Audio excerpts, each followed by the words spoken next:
Bling, bling.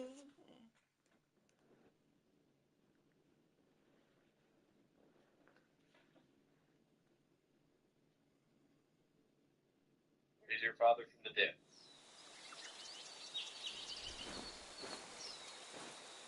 I will now lower the volume to match the amount of how much I'm hearing you, so I can hear both of you at the same volume.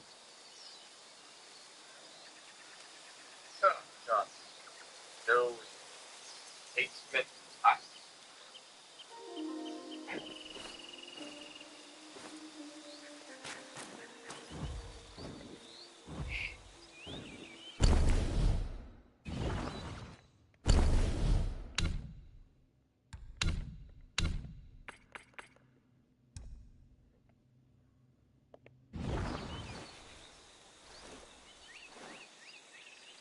There and there.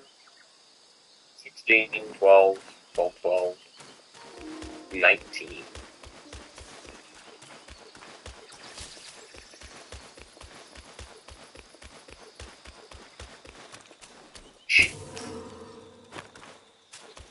It's interesting. Mine is different from his. Oh, wait. This is up to 14. That makes more sense.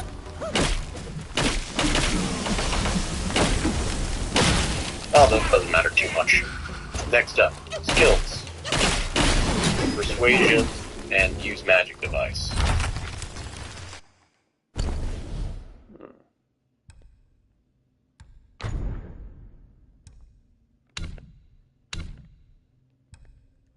Suspicious lantern.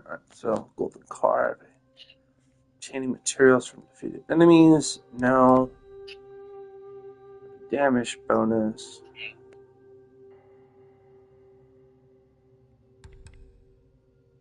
Damage reduction. When the gourd is depleted. And then after that, cleave.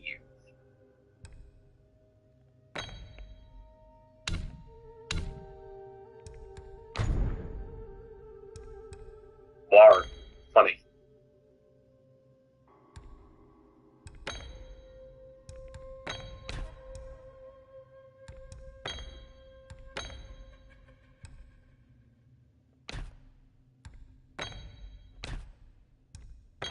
Day. Slightly increases experience gained from defeating enemies. Celestial Registry tablet. Okay. So I got a 5 damage reduction and a 3 damage bonus. Law domain. Which one does that get you?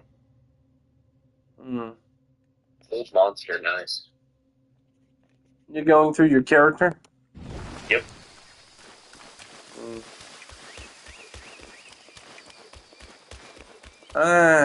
I'm going through Wukong.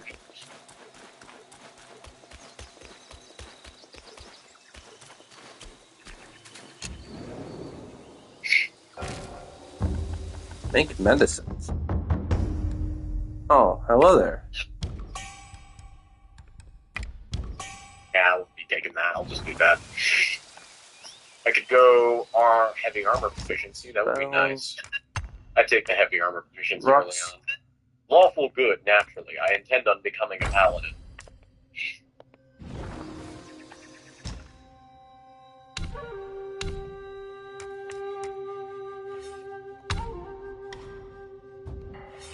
Yes, it's all coming together. Oh yeah, it's all coming together. Down the spell. Damage with White Star. Successful deflection.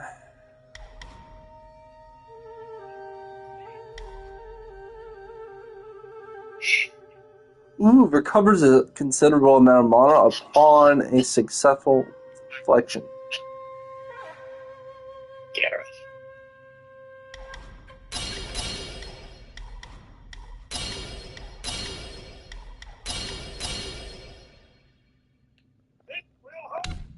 Alright, that gives me a spare. Alright, so I have hold person. Ooh, hello there. Winding Wind? Let's see. Performing a light attack upon seeing through. Third, no.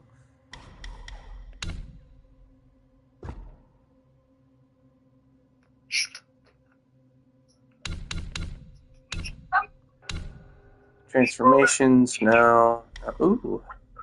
Frost damage, no. Scorch damage, no. Poison damage, no. My free speed.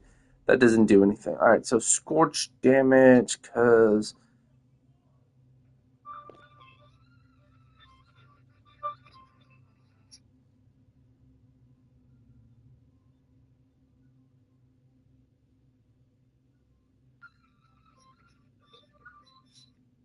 Didn't realize I could hear those high pitches so well. Yeah, that's the music. Okay, now I'll be making a third character. This is an important one. This will be my evil run.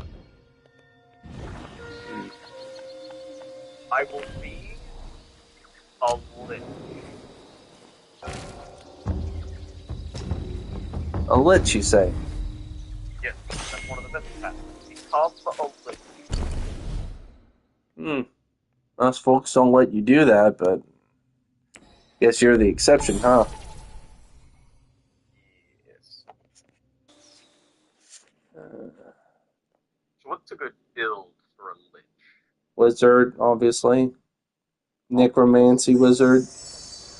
If you're doing outside of that, then either a shadow magic, shadow plane wizard, shadow sorcerer, or no, maybe warlock. I don't know. Also, Phage Sorcerer, an archetypal sorcerer that uses intelligence instead of charisma.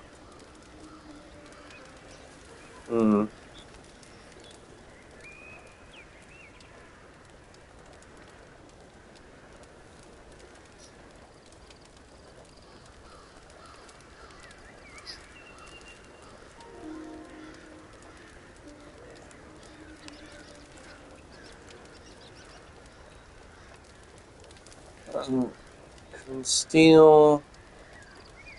This is I'm in. What chapter is this?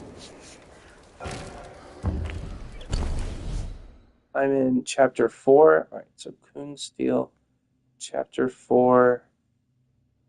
All Kun Steel locations.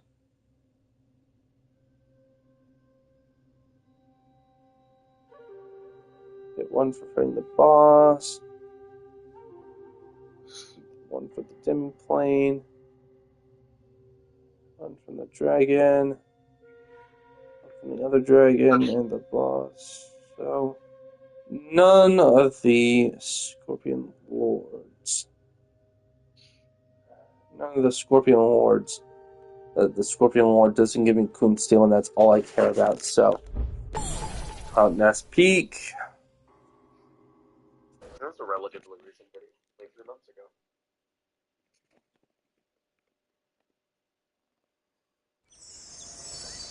Oh, he's Russian.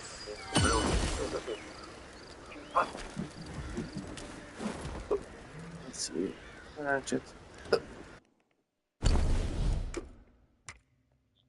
Shock quelling, I won't have to worry about that, but I will have to worry about the ginseng, enhanced ginseng pellet. There we go. Ooh, there. Now that smarts.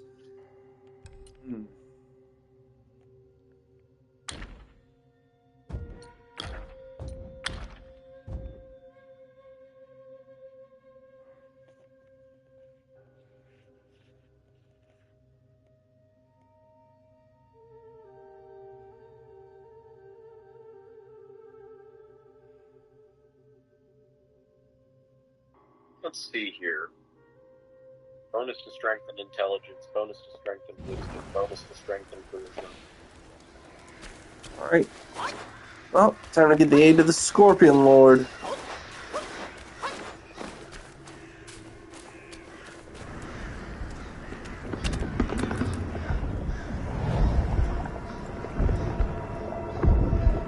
Oh man, there's this giant, grotesque beating heart.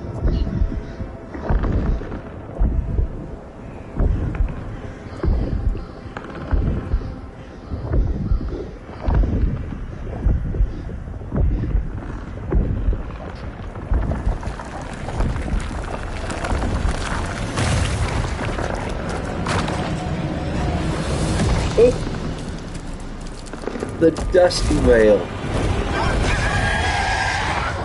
It's like if a bull and a chicken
Man, it's so much easier now that the Scorpion Lord is fighting this thing for me.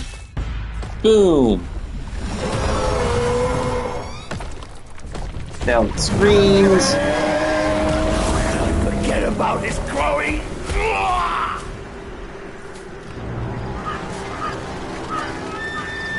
God. I got help from the Scorpion Lord. And now if I fail this one, in theory, I should get all of his stuff. If I fail this. Let's find out.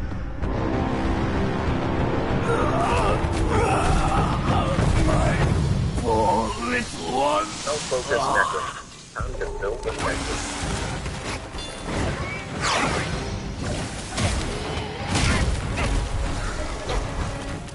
Kono mana. Chi mana.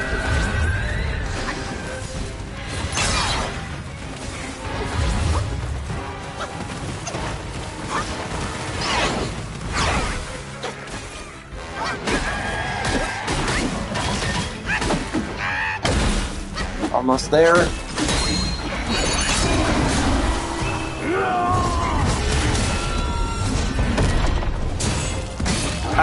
Now with this pupper, I can always close the distance. No matter how much you try to run or flee, I will find you.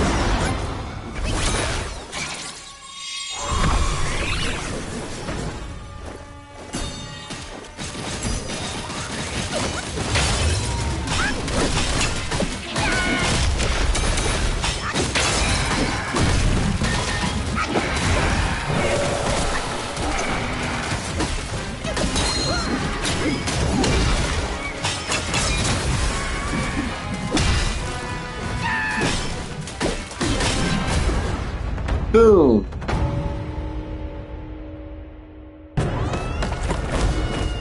In one go, on my first try. There. Omae wa mou shinderu. I have avenged your husband's death. And they've marred you like this.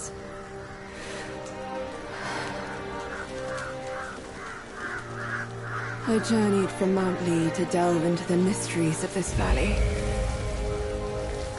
I didn't mean to hold this back from you. It was because I had to.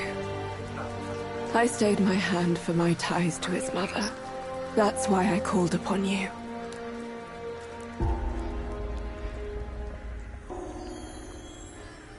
And when the Scorpion Lord died, I got the Scorpion Lord's XP, which is awesome. But how did you get this? I thought it was with the 100-eyed Guai. 100-eyed Guai? This may well be the design of destiny itself. I shall help you and restore its power. Consider this as my token of gratitude. Ooh, I get a token of gratitude.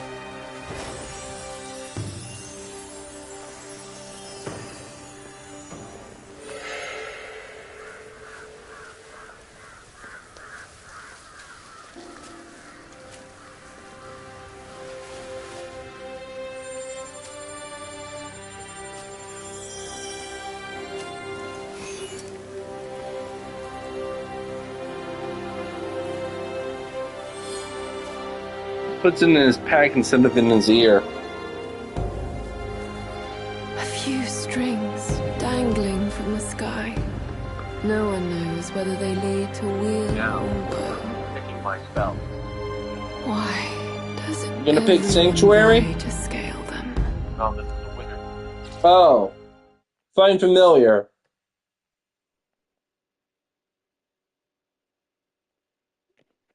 Find familiar and magic missile. Unless you are willing to risk them making their saves or fizzling their attack rolls, so you could go Chromatic Orb, or you could pick up Mage Armor and Shield, depending on like how much damage. But in terms of like sheer damage and versatility, it's Magic Missile with Find Familiar, because you get to summon a familiar that does a little extra damage. In Baldur's Gate 3, the one with the most hit points is the spider.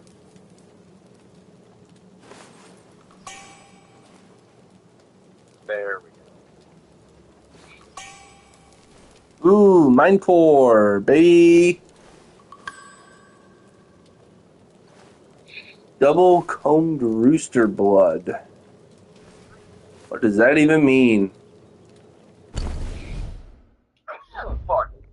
Formula from Toshita. Impeccable.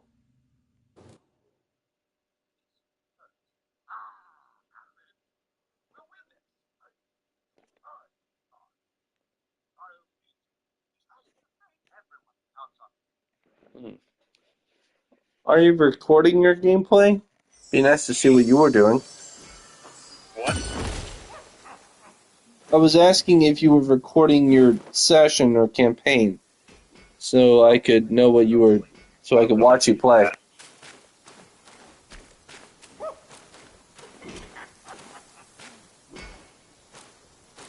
Good name for an evil wizard. Cheers! Cheers! Sauron Bit on the nose, isn't it? writes itself. What do you think? Fancy doing anything today?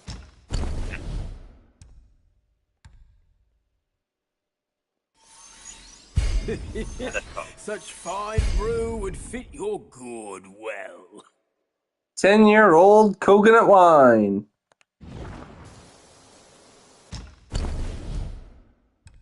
That's a good name. Anatar.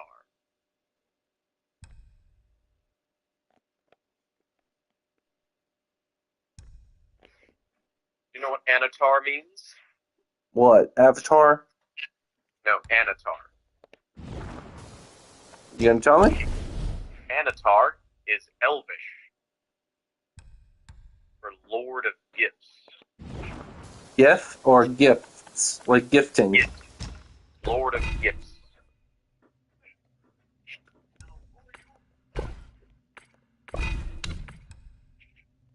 It's the alias that Sauron used to trick the Numenorians. Ah, yeah, that one's good. It can lead to success. Good choice. Good choice. And the cool With thing about no it one else, no harvest without hard work. is that Anatar is literally Leaving Elvish for so Lord of soon? Gifts. So it's literally a guy going up to you and saying, "Hi, I'm Lord of Gifts." Hi, I'm Giver Guy. May Yeah, Lord pretty much. Lao illuminate your Or, path, brave. hi, I'm John Johnson. I work at Job from Place. I work at place from job. Yeah, guy boss. This is what my ceaseless No, toil John Johnson. finally yields. John, son of John.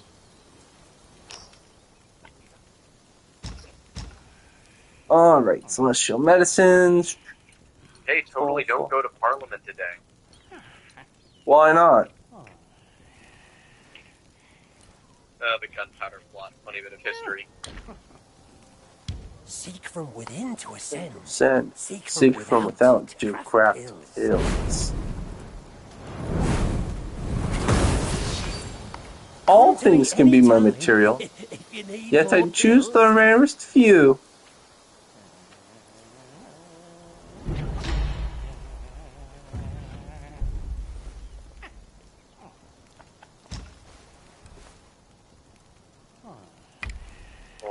Not a medicine that can change your destiny.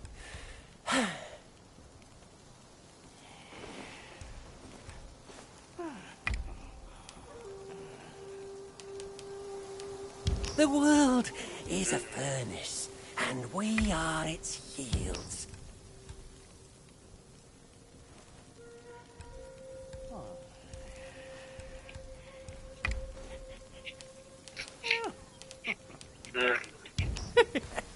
A formula from Toshita. Impeccable. Not a medicine that can change your destiny. Shit is delicious. Fucking love it. Fucking love fruit. The world is a furnace, and we are its yields.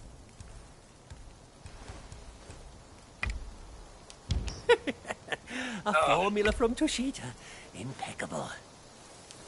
If you were forbidden from playing sorcerer, what class would you play if you had to have a backup? Each pill is a means to an end. My destiny's course. You wound me.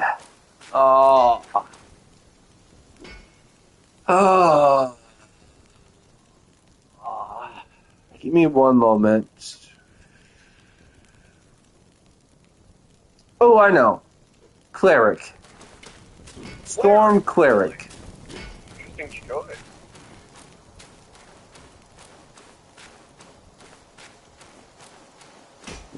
But only Storm. It would have to be a deity whose portfolio is lightning and all of the things that are associated with Storm. So, Talos. Yep. You realize Talos is an evil deity, yes? It would be worship for his power and for the aesthetic of storms. And I would be using I would be using that in a good light.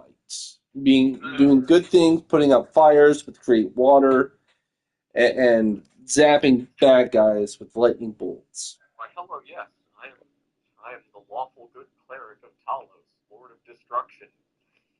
I only serve him because there is no other deity whose portfolio is lightning. If there was any other deity, I would be with them instead.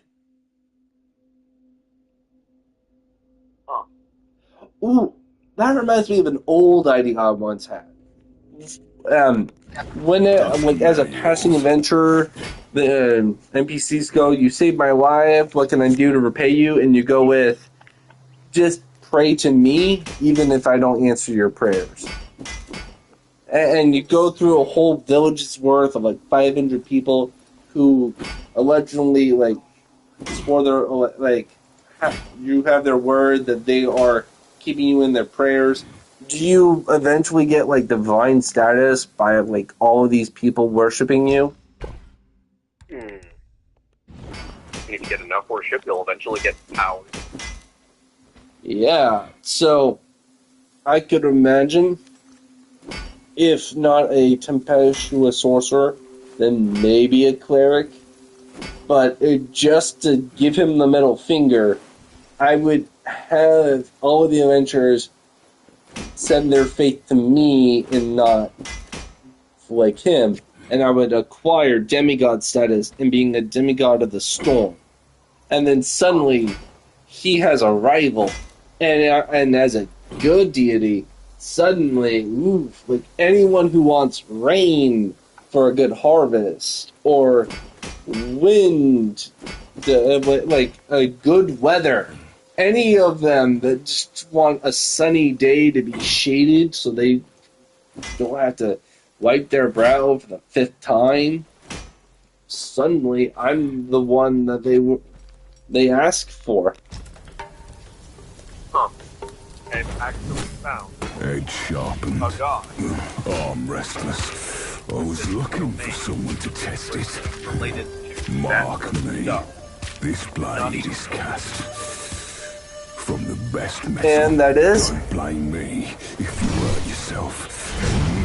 Valkyr, Northlander god, minor deity of sailors and ships, favorable winds and naval combat.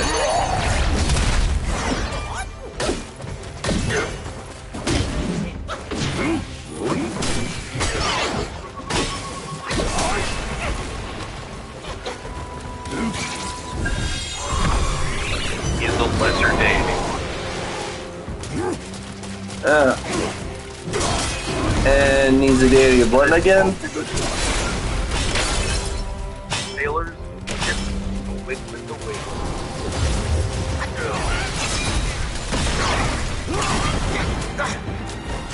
Sailors, ships, the wind, and the waves. The northern god. So, instead of the bitch queen, they'd go to him. Back so soon.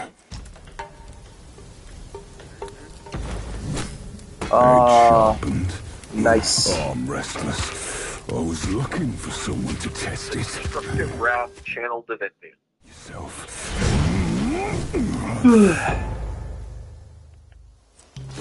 A Dissitant Tempest cleric is actually pretty strong. If you're playing Soldier. Because you get destructive wrath.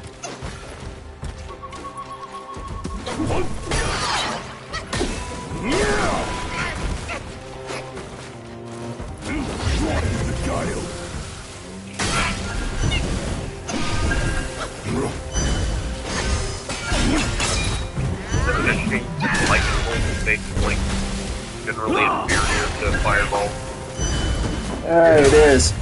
Wait, well, in terms of line range, you could actually use it for the procession in Gortash, and you can. It's actually better than Fireball in that instance, since all of the Commandants are vulnerable to lightning damage.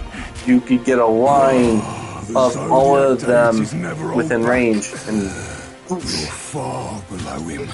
Train well. so that's actually my plan for defeating Gortash. I would get 2 characters, and like you said, with invisibility, I would position them with invisibility, and have them line up on either side and cast lightning bolts on each of them. And then boosh, they're all dead.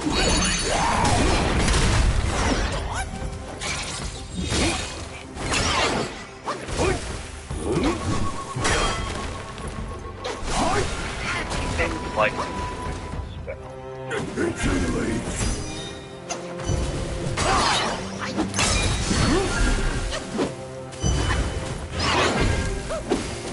lightning. I wonder on the Pathfinder right. Split the shrouded sky.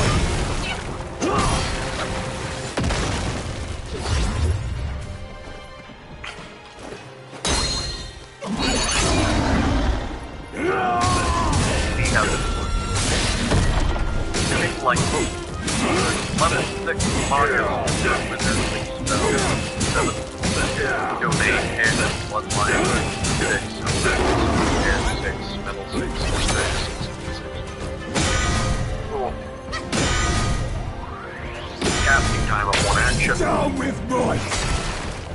Range long 400 plus cast above. The gale shall see. gets one primary target, plus secondary target per level. One of them must be within 30 feet of the primary target. Fucking nose, hate. I'm guessing you don't have Allegra? I don't know where we keep it. I've decided to bother it. It'll go away. Yeah, fair enough. Like lightning bolt, chain lightning strikes one object creature initially, then arcs to the target. The bolt deals 1d6 points of electricity damage per caster level. You get the twin chain lightning, by the way, as a sorcerer. What? I've tried it. What? You get to twin it. So you can choose 2 targets for your chain lightning. What right? Making the most use out of a level 6 slot there. Yeah, you essentially get 2 level 6 slots. Fun fact. Pathfinder. Sorcerers, max level, they have 6 spell slot level of spell.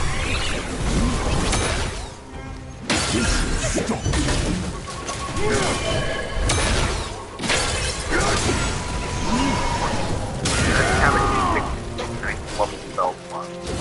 Epic boon?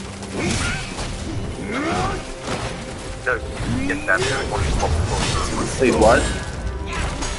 Why would I, as a 20th level sorcerer, getting 6 9th level spell slots? It's kind of fun. Oh, You get 4 level spell slots of spell level.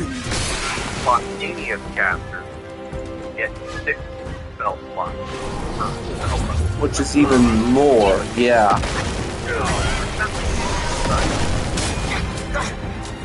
Jeez. Yeah. 6 9th level spell slots with the spell wish prepared? Jeez. Yeah, you could have 6 wishes. Awesome. So I could cast, say, Simulacrum multiple times a day. So if, like, I just summon a Simulacrum, and if they die, then I'll just summon another Simulacrum in the same day. Could you imagine fighting a sorcerer that just keeps spawning Simulacrums of themselves, and you just have to keep fighting them until they run out of all of their 9th level spell slots? This blade is cast Every round, like they start the fight by casting Simulacrum, and then every round they keep casting Simulacrum while all of their duplicates are fighting you. So you end up having to fight like 5 or 6 of them all at once.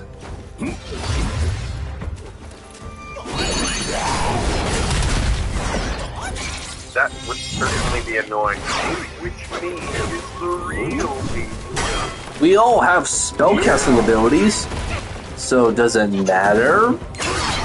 Yeah. Yeah, still though,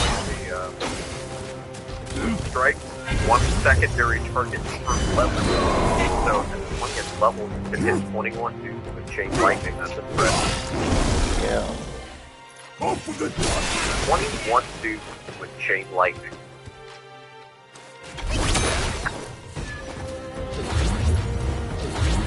What would be the scariest spell casting by the obviously, that's what prospect silent power would do. Silent Knot.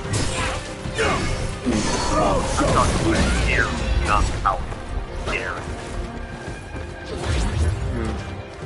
And just glaring at a dude, having it die is pretty terrible. Ooh, fine. Silent Vicious Mockery. Is that what you're talking about? That is hilarious because, like, they just suddenly, like, you just suddenly have a dude, like, the dude suddenly feels pain and is hurt for no reason he can survive. Out of nowhere. And I mean, hell, considering the amount of damage that Mockery can do, keep in mind, Vicious Mockery is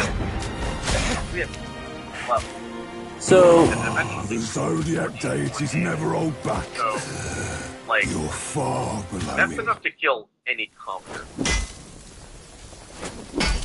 So, with like one subtle spell, vicious mockery. One of the commoners just dropped. That's the eye. With no reason. Oh, what? Remember Rick and Morty against the president's selfie? I was looking for something. What? He's dead. What kind? Instant. This blade But there was no sound. He just died. best metal. Don't blame me if you Yeah. yourself. Nobody wants to die. Silent, a subtle, vicious mockery. Although, admittedly, that's kind of hilarious. Given like, the mockery is pulls them so hard they get hurt. Like, you're insulting people without even saying. Judgmental looks. Yeah, exactly. Huh. That's funny. Pathfinder when you every class you can access the metamagic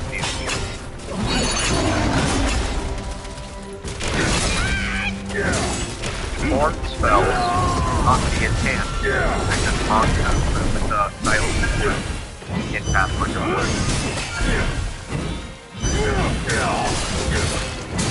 The Zodiac deity never holds back.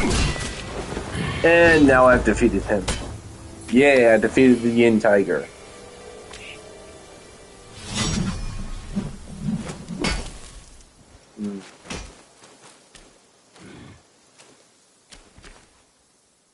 What rags and tatters. No wonder. If I were a 20th level sorcerer, or a 17th level sorcerer with access to Wish, like a 9th level spell slot, so Wish, and I'm still out on the road every day, and so on, I'd probably just cast Wish so I could use Control Weather to just have a pleasant day every day, regardless of where I am. From the best metal. Don't blame me. Incidentally, do you think if I cast Control Weather and I'm indoors, but the door's ajar or something, would it still count? If you're close enough to the outside, I'd say yeah.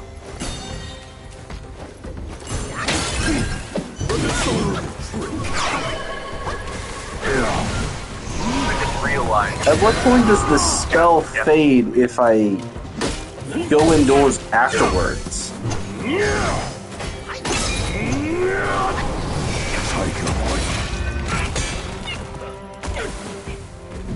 Down with more.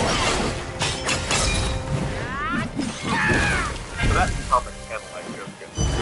One question and stuff. Have 6 different fucking spells. Yeah. Like, here's the thing that makes time stuff.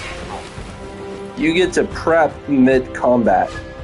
You're essentially acquiring Batman superpower on the fly. Yeah, it's like prep time mid-combat. The Zodiac deities never hold back. What do you think? We got Ode to Luke's freezing spear. Then what else would benefit from? Is you can also do a crazy thing where you can cast area of effect spells with a duration while time is stopped, and then they'll do their thing once time resumes. So which one works better? Horrid Wilting or Call Lightning? I think Horrid Wilting is a higher level spell. Would Call Lightning even work? Call Lightning only works outdoors, sadly. No, I mean in the time stop. If you stop time mid-combat and you cast Call Lightning, does it end time stop? Well, I assume that a spell would have to have a duration, so let's Call Lightning.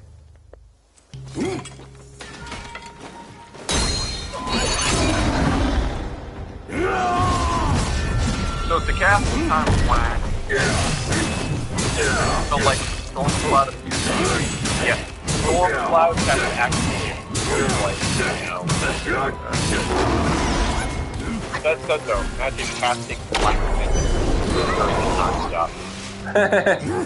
Ooh, brutal. like time stop, black cloud kill. What about irresistible dance? So they're dancing. Also being on a cloud kill. They have to use all of their movement speed. And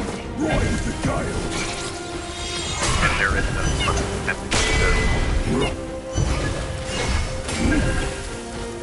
cloud kill, by the way, the second scary spot.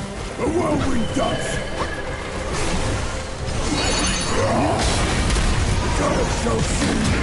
This spell generates a billowing cloud of gas in the yellow vapor so toxic as to slay any creature that or hit dice. What if that hit dice is a D12? Does it still work? Hit dice is a thing monsters have. But also things like hit dice and levels are basically the same thing. Well, as long as it's not like a level 4 character, it'll work. Yeah, but any positive creatures make 5 individual saving throw versus poison with a -4 penalty or being slain, and creatures with up to 6 hit dice roll unmodified saving throw versus poison or being slain. Holding one's breath has no effect on the lethality of the spell. Those above 6 levels must leave the cloud immediately or suffer 1d10 points of poison damage on the ground while in the area of effect. You could drop this. Keep in mind, it has an AoE of 40 feet by 20 feet by 20 feet. What rags and You tatters? can drop this in a room, and anything in it below 4th level just instantly dies. How's this? Time stop, reverse gravity, and then chromatic wall. Chromatic wall, I think it was. Gravity, that's a spell? I didn't know that. Reverses gravity in a radius on the foot high cylinder center of the point that range all creatures and objects unknown anchorage fall upward. Makes the next phase, gravity and object does the one fall. So like the idea for them to fall into the prism. Yep. They fall into the prismatic wall, and then you end reverse gravity twice. So they would go up, they would enter the sphere of the prismatic wall, they enter, exit, and then fall back down, enter, exit. And they go through 4 instances of prismatic wall.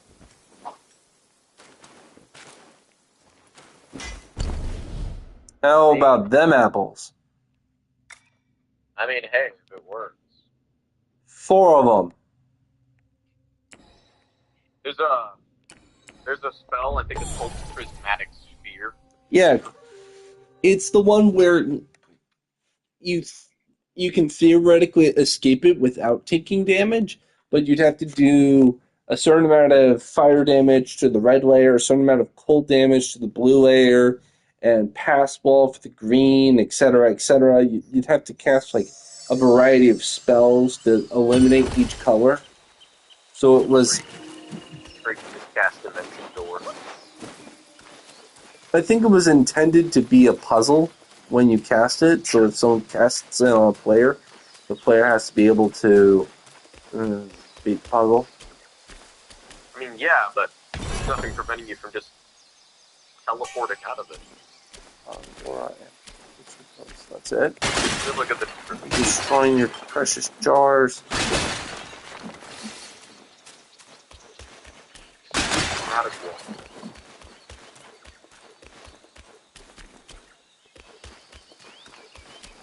Alright. Time to have something made by the Yin Tiger. Guess what I'm finally probably going to have made? In Wukong. My whole shtick is that lightning stuff. Vengeful Mirage gets lightning bane applied to it. So now, every time I dodge from a powerful opponent... Teleporting in and out of that shit. Oh, so if you have Misty Step, you can just teleport out of the prismatic wall. Misty Step, Dimension Door, all sorts of crap. So any spellcaster with the ability to teleport can just leave. Well, that's anticlimactic. A little bit, especially for a 9th level spell. Like, you know what's a scary spell? Force Cage. Yakusha. Golden Long Staff. Considerably increases the damage dealt by pillar stance moves. A long can be summoned to execute thunder at the enemy at pillar stance heavy attacks 3 or 4 focus points. Craft and stirs a deadly urge.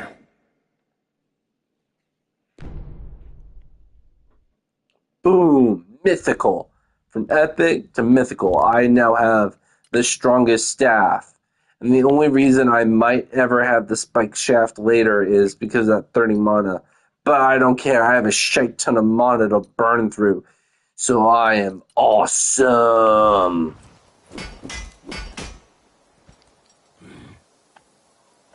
Craft, armor. Ooh, upgrade. It was upgrade armor. Anything worth upgrading? No. Can you imagine if Force Cage was in BG3? It would function like hold person, I assume. Do you know what Force Cage does? Now you traps them. Did you know the spell Wall of Force? It functions similar to all of the Wall of Fire, Wall of Stone. So Wall of Force is just that, it's a Wall of Force. Force Cage is a Wall of Force, and here's the crazy thing about Force Cage. It is the cage itself, completely indestructible, unless you can usually, like, disintegrate it. Disintegrate does get it. But if you can't disintegrate it, you cannot escape the cage by non-magical means. So, you cannot. Let's say a level 20 fighter is trapped in a force cage. Ooh, time stop. Horrid Wilting, force cage against a level 20 fighter. I mean, honestly, the force cage alone would be fucking sufficient to get rid of the boy.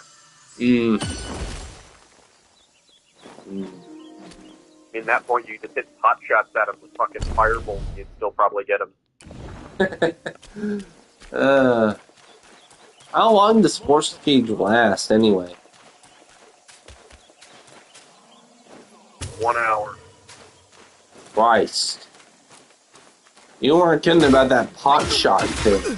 They're just stuck there for an hour while they get peppered with spells? Yeah, pretty much. And here's the craziest bit. You can't escape it by non-magical means. There are only 2 ways to escape the force cage. One of which is to destroy it. This is usually done with magical means, like specific magical means meant to destroy.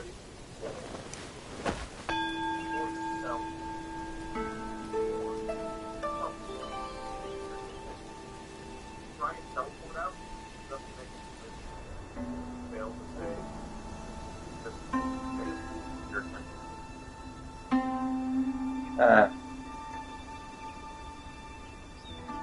Go. Oh. Yeah. Fail to original save. Oh. Positively broken. That has given me one of those tangents have given me an idea for a homebrew magic item. The spell, the scroll staff. It is essentially a magical staff. You would put in a spell scroll, and it would attune itself to the spell. and you can use the staff as though you are casting the spell with the spell scroll. So if it was a spell fireball, then you could use the staff to cast fireball however many times you'd like. Or something along those lines where it would give you um, multiple copies of the spell you slot into it. It would have a charge, and you. Ah, no, I'm thinking of ringlet spell storing. No, darn. But it stemmed from a question: what would be useful to have as a spell scroll, but not learned as a wizard? And I thought, what if you had a staff that could be inscribed with a spell scroll and replicate the powers of just having access to any particular spell that is higher than 3rd or 5th level. And you can use it either at will or it would have a certain amount of charges. It would either generate. I'm trying to think of a cool way of a magic item that would synergize with a spell scroll, essentially. I'm essentially trying to make a magic item that incorporates spell scrolls into its power. Either by using a scroll to attune itself to you, or using it as makeshift spell slots for like burning the magic of the spell scroll to cast various spells. Either way, it would be some kind of magic item that uses spell scrolls as as part of its build or part of its function. But now that I'm saying it, I've lost focus on as to what it actually should be. What is the best? Oh, I was thinking of the best spell scroll you could have. Best spell scroll, obviously, with side of that. Alright. So, a magic item that is a spell scroll copier. It's a copy machine that essentially you give it a various amounts of inks and dyes and magic chalk and whatnot, and it'll copy spell scrolls for. Yeah, and it'll just copy a spell scroll for you in the background. The fucking artifact shit right there. Fucking Netherese shit right there.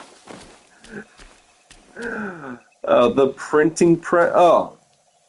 Alright. Fabricate. You gotta keep in mind the writing of the spell scroll magical too. Yeah.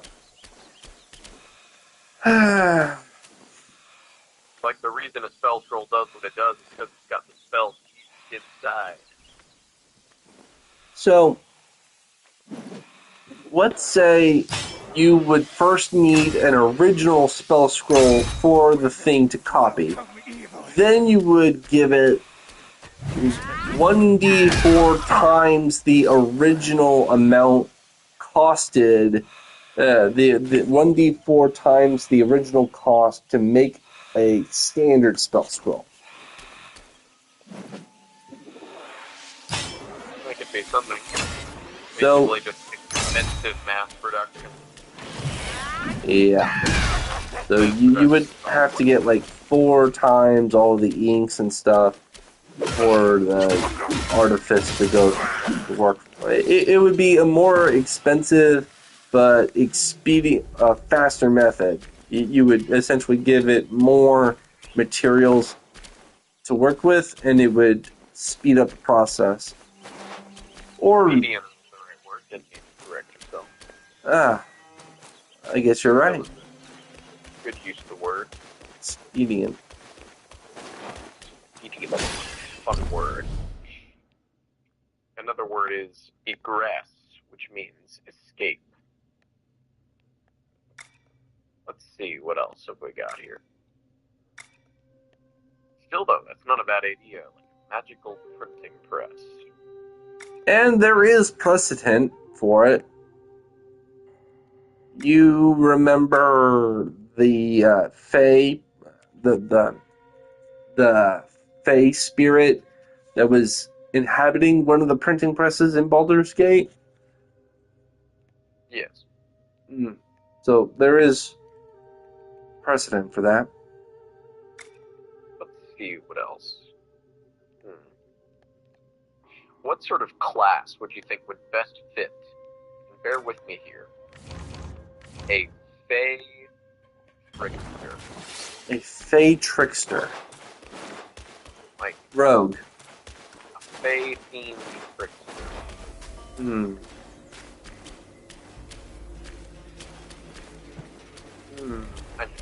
Kind of care. Druid. Druid, really? Or ranger. You want ranger. Ranger's better. Ranger is better than druid in this instance. Like a chaotic little little sort of... A ranger pretending to be a druid. It's actually pretty funny. Yes, I'm one with nature. I have a bow and arrow. They would have access to disguise self, and it would be disguising themselves as an elf. That's fun.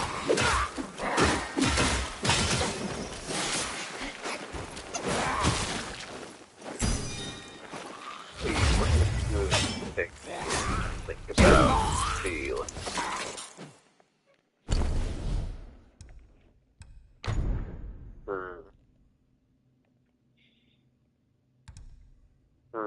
Imagine if there was magic that gave you immunity to exhaustion.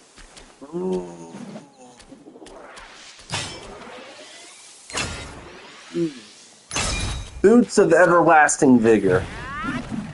Give you a +1 constitution and freedom of movement alongside immunity to exhaustion condition. Quite the item. Still though, you truly do not need sleep, you just need answers.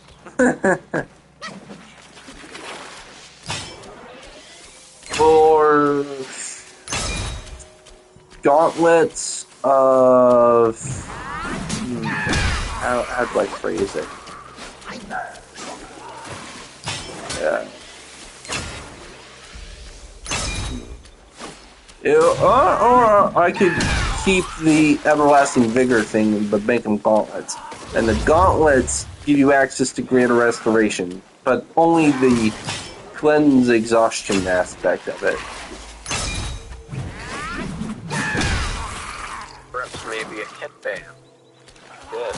Oh yeah, that's a good point, since it's all about like negating your need to sleep, so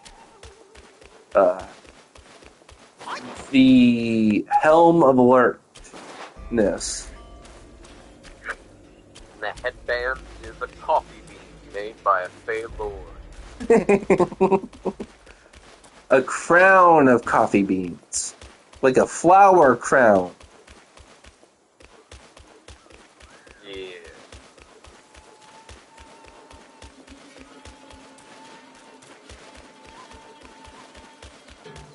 Let's see what I do. What's a good spell?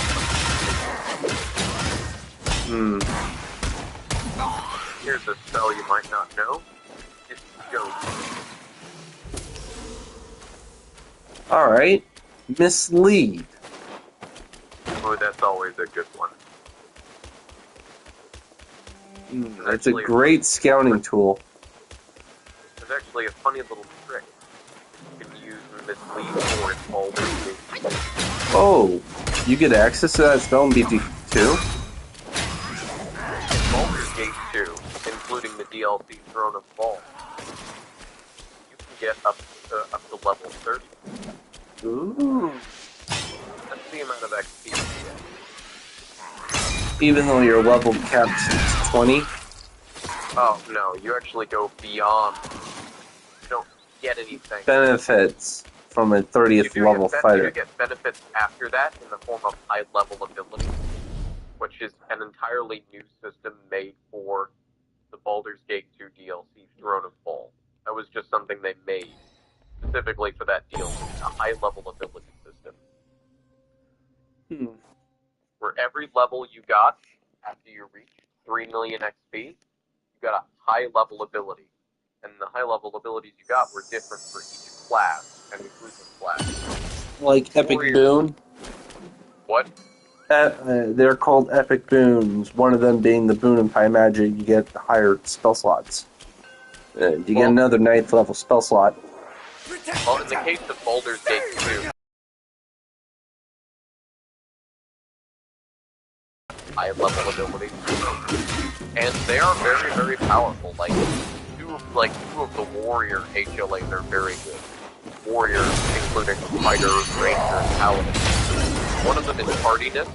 It's an ability that when you activate it for a few rounds, you get a 40% reduction from physical damage. Ooh, that's cool. And it stacks with all other forms of physical damage reduction, too. Oh, it stacks? That's one of the biggest things there is. Yeah. Then, there's also Critical Strike, where, when you activate it, for one round, all of your attacks are critical. Wait, what? All of them? All of them. All of them. All of them. What if I'm casting magic? It's a warrior high-level ability, so it's only going to apply to warriors. Oh. So, it's best in the hands of a paladin to crit on their smites? Oh, paladins actually don't get smites in AD&D 2nd edition. What? It's their whole thing. Well, it's their whole thing in 5e. The old school paladins. Like, the whole idea of Smite Evil only became a thing in, D&D 3rd edition, and even then the ability worked a lot different back then, too. Really? That said, though, you can push it to ridiculous lengths. Keep in mind, by buffing up a fighter, or a paladin even, you get 10 attacks per round on a character. So you can get 10 crits? Yes. How much damage is a crit? Double damage. Yeah, but how much damage would you be doing by that? Well, let me do the math in my head a little bit. 1d10 plus 5, maybe 15, maybe 30. Let's just get dual-wielding, 2 plus 5 long swords. Let me think about that. I'd say you're dealing somewhere in the order of, probably around 200 to 300 damage. Jeez. Pretty crazy. That said, though, there are even crazier abilities. For instance, thieves and bards, too, because they're considered part of the same class group, get the HLA, and this is absolutely ridiculous, use any item. That's considered ridiculous?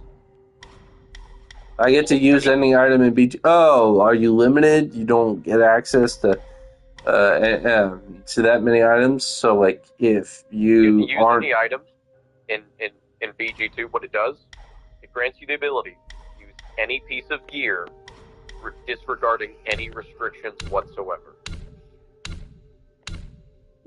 What restrictions are in BG2 anyway?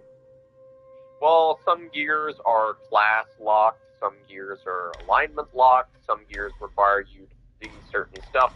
For instance, there is the two-handed Holy Avenger Parsamir, a very powerful weapon, which grants you plus 50% magic resistance whenever you have it on. It's also plus 5 greatsword, so it's pretty fucking badass.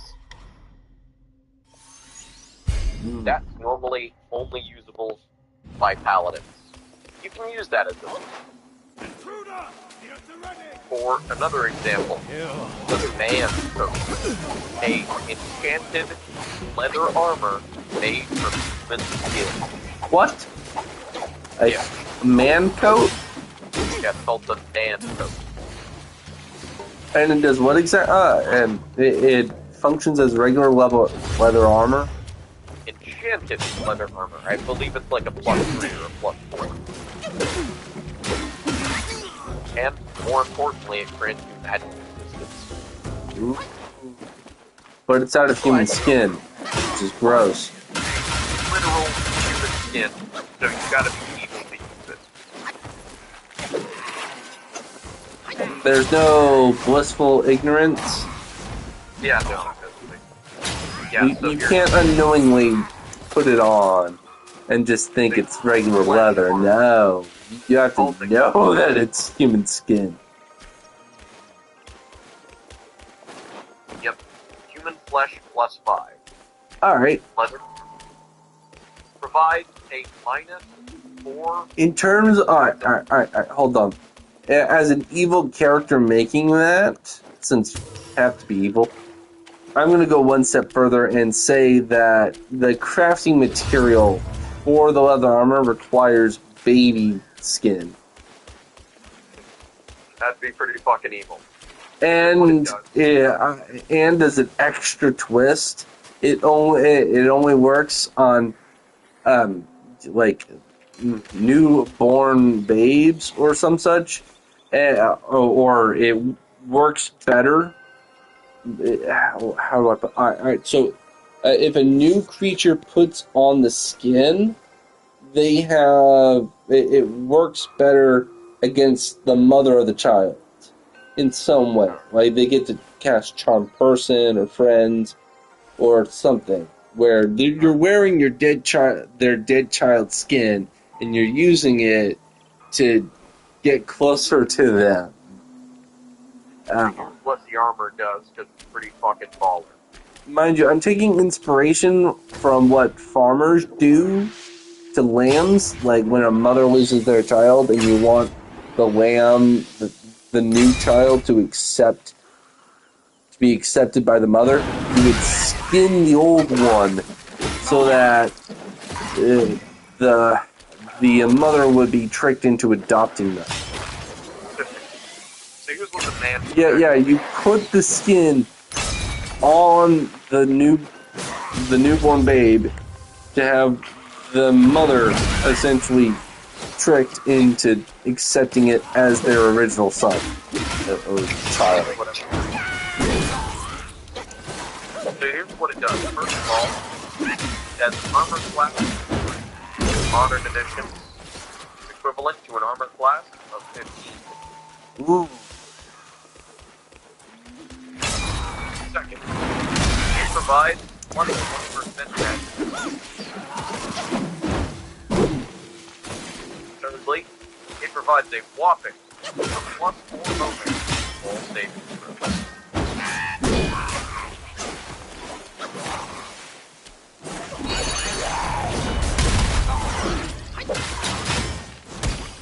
Think about it.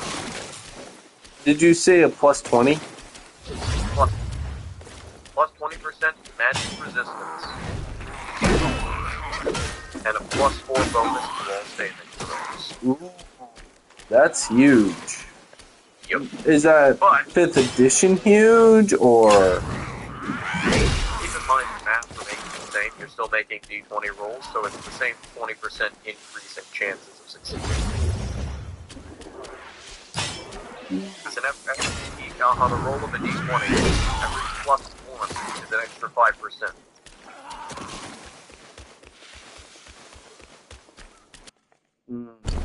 That's a huge. And here's the best part. That ability. Meaning, you could be wearing evil magic armor made from human skin while wielding the fucking Holy Avenger. The total hypocrite. All while wielding rings usable only by a wizard and reading wizard scrolls, even though you are not a wizard. And the HLA gives you the ability to crit all the time. So I would call that the hypocrite build. Yeah. You get crits, and you're a hypocrite or hypercrit. Hypocrit. Also the wizard HLAs are absolutely fucking ridiculous. Well, not wizard specifically, mage HLAs. They're pretty fucking nuts. First of all, one of them can straight up summon a fucking planetar. That's huge. Yeah, summon a fucking planetar to fight on your side. Second, you can get extra spell slots at each spell level, 6 through 9. So it's like another high level ability. What's pretty fucking is it's hard to explain.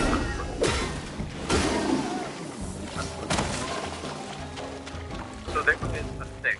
So Baldur's Gate 1 and 2 operate on a system called real time with pause, where all of the combat takes place in real time. Ooh, I've heard of mods that do that in BG3. How do they handle that in BG2? So the way that it works is when you enter combat, everybody does all of their actions all at once simultaneously, and you have to manage everything going on at once while it's all going on simultaneously. But you can at any time just spacebar, pause the game, assess the combat situation, give commands to your characters while time is frozen. So it's basically the gameplay loop of a single combat turn, especially a more complicated one to go. Pause, issue commands to each companion, and then unpause, see how a battle plays out, pause again, issue commands, rinse and repeat until the battle is done. You're basically constantly micromanaging everybody. And then pausing the game to reassess the situation, then micromanaging them by giving them orders. So here's the thing. In BG 1 and 2, in spite of taking place in real time, there is a kind of round system in place. It's just subtle and implemented in a way that you won't really notice it. One of those ways it's implemented is that mages can only cast one spell per round. Oh. That's heavily limiting. Here's the thing. That means they can only cast one spell every 6 seconds, seconds being a round, regardless of the casting time of the spell. However, there are multiple items which let you reduce the casting time of a spell massively of all the spells you cast. So you can reduce the casting time of a spell, potentially, to 0. Meaning you get to cast multiple instances in a single round? No, you don't, because you still have to deal with the one spell per turn per round limit. But the high-level ability, Improved Alacrity, lets you remove that limit for 2 rounds. Ooh. And if it gets reduced to 0, you're doing what? Something has to give. You're not getting infinite amount of spell damage, are you? Basically, by taking enough items to reduce your spell casting time to 0, you basically cast the spell instantly. Meaning that if you cast Improved Alacrity, then from that point on, you can just machine gun out spells fast as you can click. Ooh. You can go magic missile, magic missile, magic missile, magic missile, magic missile, magic missile, magic missile, magic missile.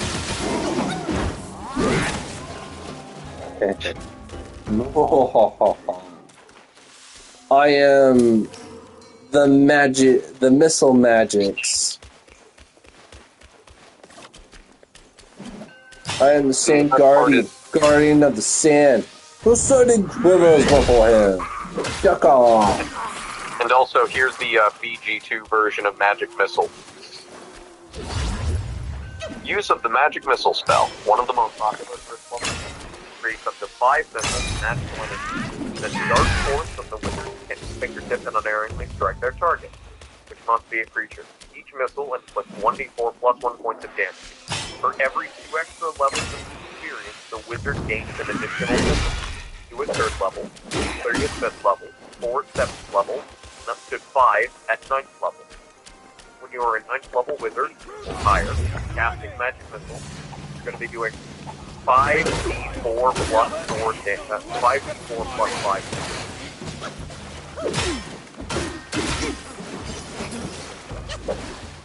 All of which will be done with 1 level 1 spell. Awesome. It gets even better because, let me look up, BG2, Wizard. Let me look up the Wizard spell.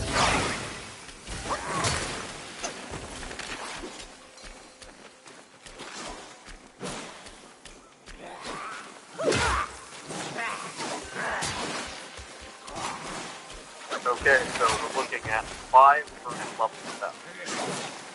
5d4 plus 5 damage.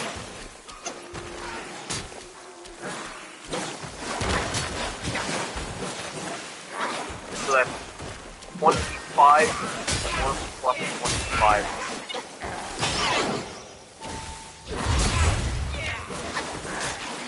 Damage even with that.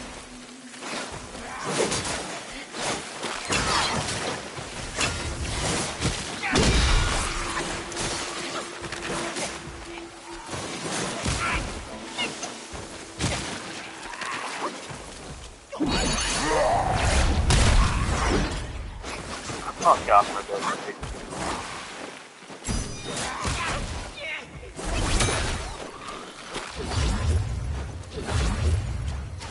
That's an average of 87 damage.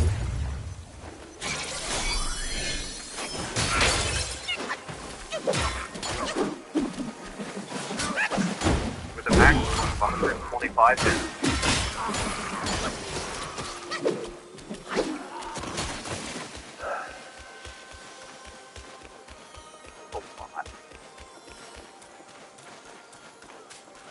On any case, I am very, very, very tired. So I'm going to take my happy ass to bed. Yeah. Go for it. And on your back. Yeah, I know that. Oh, yes, I'm fine. Before I go to bed, I can take the noise out. Good God, this was shit. I swear. You got dogs?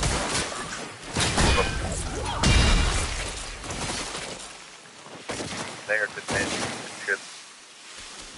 I can see that. They're getting up in the years. Belvedere, 10 years old now.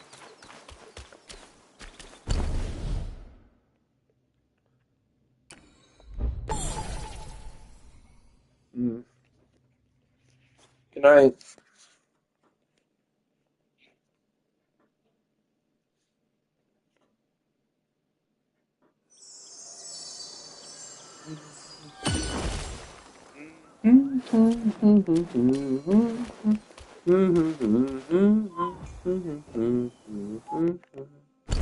By the way, did you know that if you play a bard, the bard casts a spell, they play their instrument while casting the spell. Protect the temple.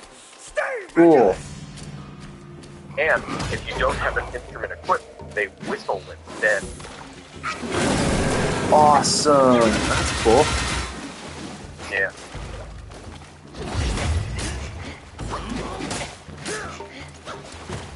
This is it. I always go back from talking so they're above a pit of acid. They need to get higher. Then they ask to cancel the bar. You get us higher. And he goes, how the fuckers are too heavy? And he's like, wait, heavy. And then he starts playing fucking metal on his to raise them up higher. Ooh. Cool. Because, you know, the music is heavy.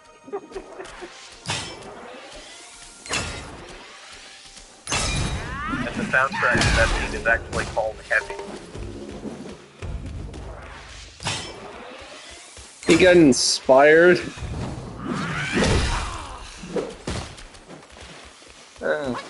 Cool. Fired is the one.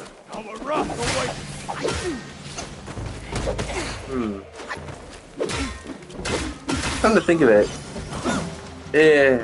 I wonder if I should have a bard in my party so I can get inspiration die whenever I pick blocks or something.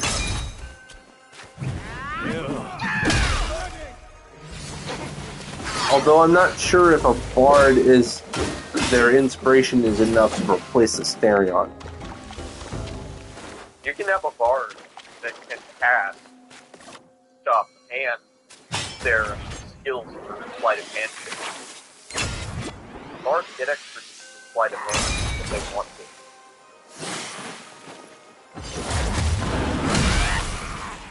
to. They do. So I could be using my bard as a rogue in terms of picking locks. Yeah, pretty much. The thing is, the bards get all the skills that rogues get. Is there any improved difference between a rogue and a bard? What do rogues get and bards don't?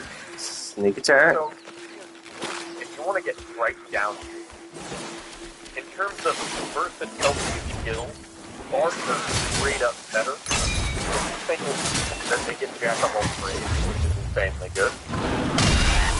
Getting half your proficiency bonus to stuff you're not proficient in is amazing. And they get just as many expertise and proficiency as rogues. There's big things that rogues get. Simply big things. And really the reason you might ever want to take a rogue as far as skills go, they get reliable talent. That is never roll lower than 10. Until they're proficient. I remember someone made a rogue with reliable talent in mind at the Mirror of Loss. They made themselves proficient in whatever the Mirror of Loss was, just so they can have reliable talent and gain all those bonuses just to auto-pass the thing and get the extra spell slots, or the benefit the Mirror of Loss provides. Oddly specific. Yeah, apparently if you read Shadowheart's diary note from before she left, you get proficiency in the Mirror of Loss challenge thing, and that's enough for your rogue to always roll 10. Shadowheart is such an edgy name, I swear. Yep. I wonder who picked it. I mean, honestly, it sounds like something Draconia would come up with. Who? Draconia? Who's Wukong? Draconia Devere? High Priestess of Shaw? Oh! Mother. Not my mother. Yeah, her name is Draconia. Ah. Memory woman. Yeah. Memory mommy. Alright, yep, that's her name now. She should be known as Memory Mommy. Yeah, but her name is Draconia. She's a drow. No, her name is Memory Mommy now. She does not deserve to have her actual name remembered by me. She is that far beneath me. She shall be known as Memory Mommy.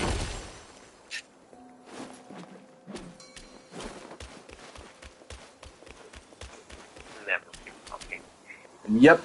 You can bypass a lot of the, some of the trials of fucking Char pretty easily.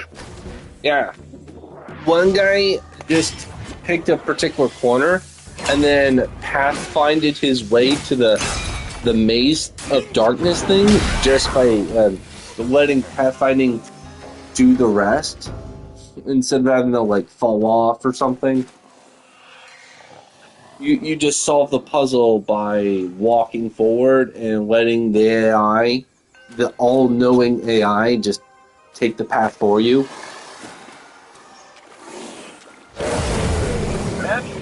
honor run, an honor mode run, where you play at the fair. Oh, that guy, where you're only allowed. Yeah, that's actually an achievement on my console where if you multi-class into every possible class without without talking to withers, you get the achievement. Yep. That's a real achievement. I've been achievement hunting for. That's what your hands are for. It's when you get both the owlbear cub and scratch at the same time, so that you can use both your hands to pet them simultaneously. That's fun. I like that. There is a game I play called Under, inspired by Fallout. In that game, there's a bunch of fun achievements. One achievement I managed to get. It's an achievement you get for surviving an injury with nothing but 1 HP left. What's it called? Lucky dog? The best move. Just but a scratch, but your eye's fallen off. It's just a flesh wound. Yeah, mighty. What are you gonna do? Lean on me? Oh, you got no arms. Oh, I'll kick you then, and then you got no legs either. Well, come at me, you pansy. Alright, hold it. Die! Doing everything but kill him.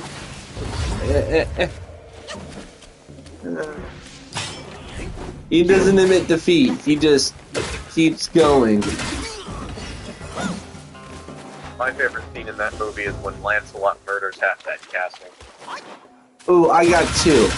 I got the bridge scene where they're reading out like his last words, and like the one true worthy of the Grail is and it turns out like whoever was writing it down was writing down AAGH, followed by them going to the bridge, and they're like, "What is your name, Sir Lancelot of Camelot? What is your quest? To find the Holy Grail. What is your favorite color? Blue. You may pass. Oh, this is easy. What is your quest? To find the Holy Grail. What is the capital of Georgia? Huh? Wrong answer. What is your name? It is Arthur, King of the Britons. What is your quest? To seek the Holy Grail. And what? The FP blotting and unladen swallow. African and Europe swallow. I don't know that. yeah, that's my funny. That's funny. Just that side.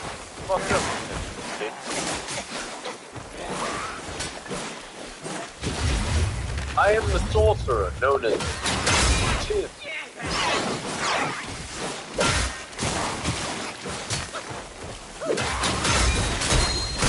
Literally, his name is.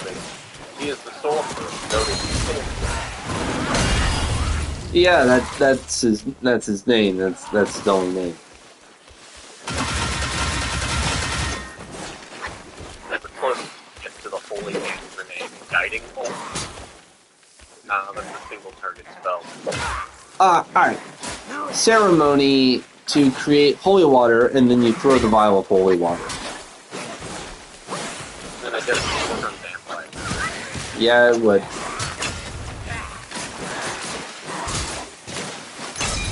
Could you? Now that I think about it, what if you were to upcast ceremony to make an even stronger version of holy water, or a version of an actual holy hand grenade that does, let me think, 3d12 rating damage, just as a ballpark. I mean, it would certainly. So do keep in mind the average of 3d12 is only like. Let me think about that for a second. 19.5 times 3 times 19.5 damage on average. Yeah, and it has a radius of 25 feet. It's okay, I guess. Well, the thing is, you get to make it and regain your spell slot, and it's still there permanently until you use it. True, it is a vial of holy water. I'm not a vial of holy water. When I say holy hand grenade, I am homebrewing a cleric's spellcraft, like they use their cleric ceremonies to create the holy hand grenade. They're creating the item. Fun fact, 18.5 extensive for crafting that. Yeah. What was the limiting factor? Time? It was very weird. You had to sacrifice XP to craft magic items. Oh, that makes sense, and it also makes mechanical sense. Like you're sacrificing your ability to level up so that you could gain access to your spells, like a wand of magic missile. Instead of leveling up to get another magic missile, you're using that knowledge to create. I suppose they're more viable at the higher levels, because you have more of a tank of XP, like a wider gap before your next level up, so you have more use of your XP.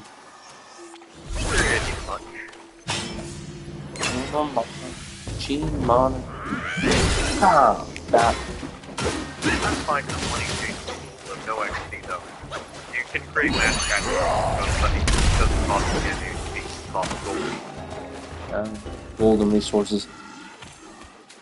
I wonder, how quickly can you expedite the crafting process? I recall you and a friend can join in, and each of you can supply your own specialties to help craft the item and provide work. You can combine labor potential. I'm not sure what's the limit to the number of people who can help you craft the item.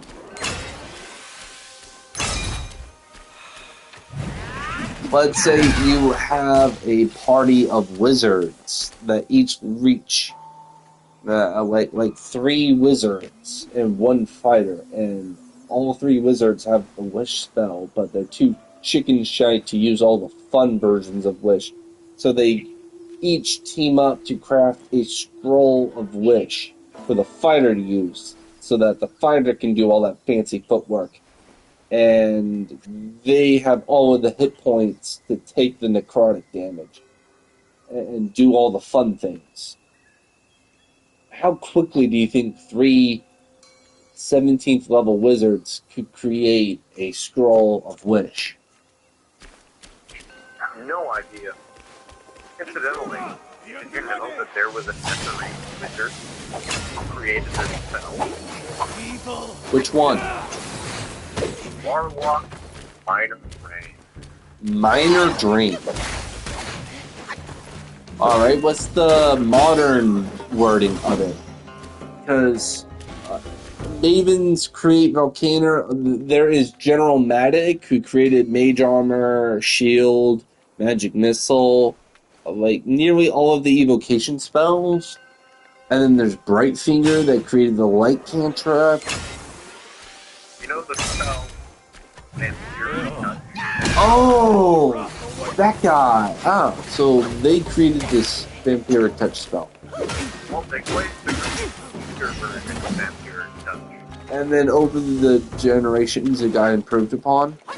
I have no idea, but there is a level 1 spell called Warlock Minor Drain.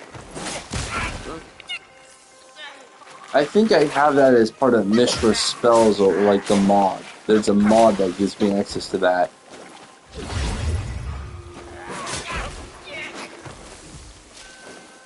Waterway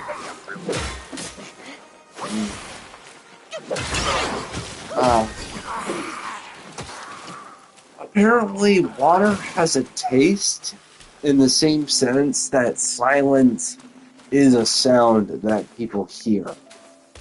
Actually, the reason water has a taste is because it has minerals in it. Yeah. But it was explained to me, like...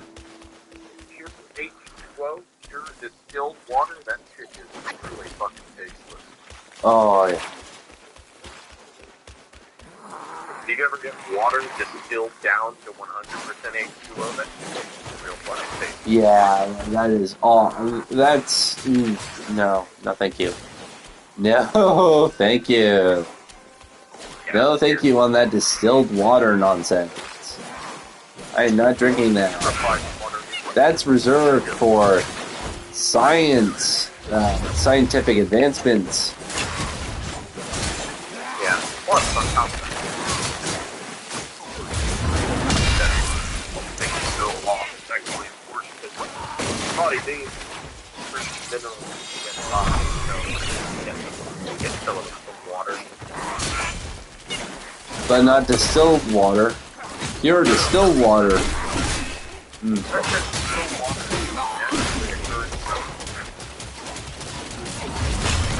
It's not a naturally occurring substance? No, it is not. How is water made? To distill water down, you have to process. You basically boil the water filter.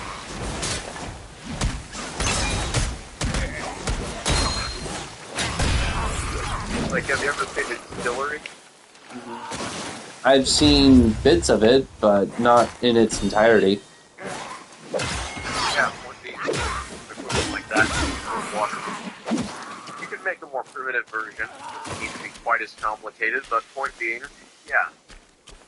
Distilling water doesn't occur naturally, at least not in nature most of the time. So most of the water you'll see has minerals in it of some kind.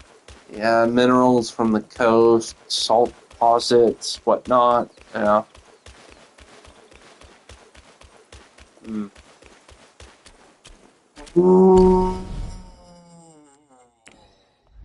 So, there's a spell. Paladins or clerics have them. It's called Purify Food and Drink, or Purify Water.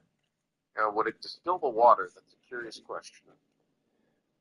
What's the range of effect? Is it per body of water, or does it only affect like a tub's worth of water? Or if I went to a muck-filled lake? It has like a limit, otherwise you can purify water the fucking ocean and get rid of all the salt.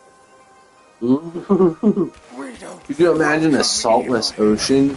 All of the fish that would be killed from that? All the tasty XP? You'd reach level 20 like that. A 5, so it doesn't target, 5 foot radius centered on a point of your choice within range. So in other words, be able to get rid of about 5 That's a couple gallons. be able to purify 5 feet worth of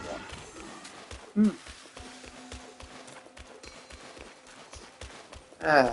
When you say cubic, is each edge of the cube 5 feet, or is it one edge is a foot, and then you have 5 of those cubes? See, I'm not really sure cubic is even the right word, because it says a 5 foot radius. Oh, yeah. You don't get cube. 3D space. Yeah, you're getting the radius. Wait, is it a 5 foot radius sphere or a 5 foot diameter sphere? Radius. So 10 foot diameter. Okay. But the thing is, it's not really 10 cubic feet necessarily, because it's not 10 by 10 by 10. There are the corners you gotta watch out for. So you're calculating the volume by area of a sphere as opposed to a cube, and calculating the lost volume difference between the two. So it's pi r cubed versus regular cube. That's good, though. The only thing I can think of right now for some reason is unification. Unification.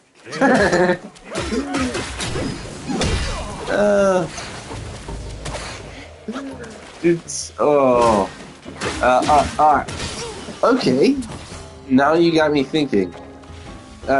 How does force cage? Let's say someone casts force cage around themselves in a lake. Does it protect them from other people outside them, or would you need Leland's tiny hut instead? I don't know. Here's a fun one for you. An actual use of purified water I saw in a light novel.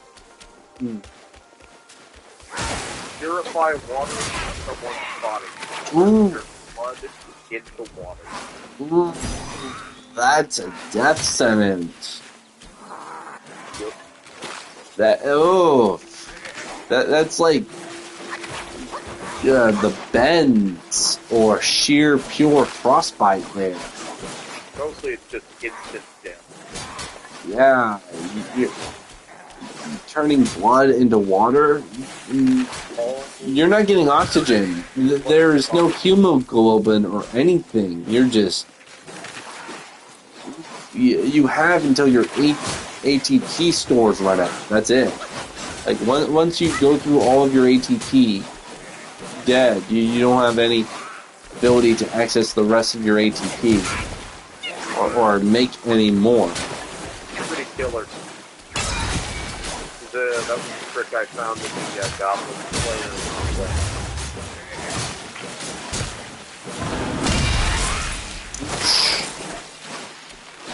Oh man, I just killed like 10 of them at once.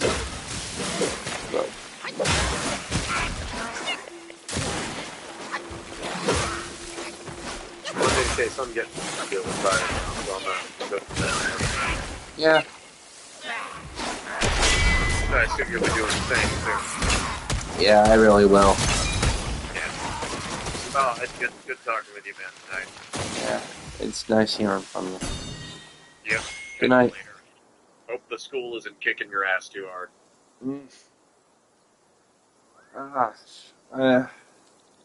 My dad has his needs. He wants me to give him attention and do a bunch of chores. And he keeps asking whether or not I'm free. And to him, it's like, if I don't have my shift on Firehouse, I'm supposedly completely free and I have no obligations to college, even though I do. Yeah. So he thinks all of my college obligations, all of my homework, all of my quizzes, all of the study time is done on those days as well, instead of having an arranged study weekend. So I've been occupied. Yeah. That's fucking shitty, man. Like, I mean, I get busy about shit too. Because, I don't have a lot of work and it's not very hard, but it does nag at me, usually just because I kind of trench it all into one fucking day. Yeah, at some point I eventually realized, there's a deadline. I'm trying to get rid of that, deadline. I do everything at once on the deadline, and I only have all of 3 hours to do all of this and do all of my quiz. I'm trying to spread it out over the course of an actual weekend. Yeah. And dedicate an entire day, multiple days of like 6 hours, 6 hours lunch, 6 hours sleep, 6 hours lunch, 6 hours. I'm trying to give myself more time by shifting my work into. I'm calling more time off, essentially. I'm giving up my shifts in order to facilitate studying. But now that I realize, long story short, TLDR, I really hope I haven't bitten off more than I can chew with this. Yeah. Me, I've been trying to regiment my time more just because I don't know, I'm not a very organized person. I just don't really organize my time super well. Me neither. In any case, I've been very, very tired the past hour, but I think I'm going because I enjoy these talks of ours. I will Thank you. go to bed now. I will go to bed now. I'll talk to you later whenever. And I'll probably update you on shit I've been doing GT3 wise. Down to that for a bit just because of school crap. But catch you later, man. Yeah, Nice talking. TTL 3 p.m. 3 p.m.? Yeah, around 3 p.m. by then. Ooh, I just got my first legendary curio called the Tiger Tendon Belt. For a brief moment after seeing through the enemy, considerably increases attack. Awesome. 3 p.m. I will tomorrow. never use you. Because I don't see through enemies. 3 p.m. tomorrow, you mean? Yeah. Yeah, I'll be awake by then. Yeah. I'll see you tomorrow. Catch you later, man. Catch you later. Good night. Sweet dreams. Landers. Alright.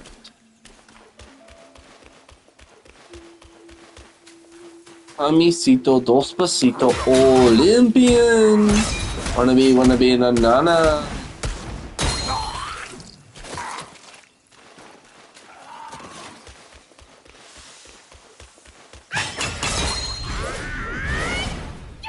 Bap.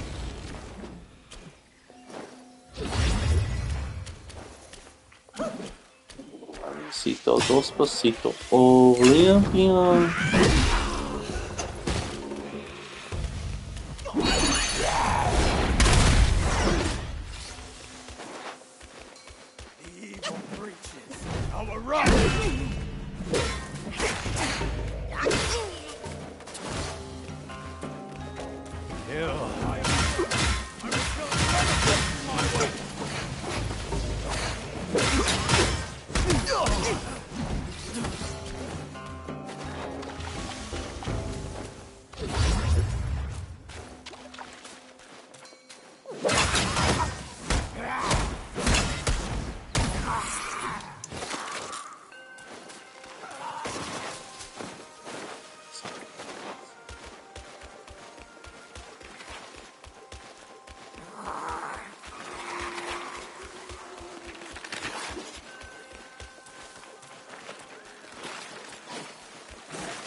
There is no such thing as false hope.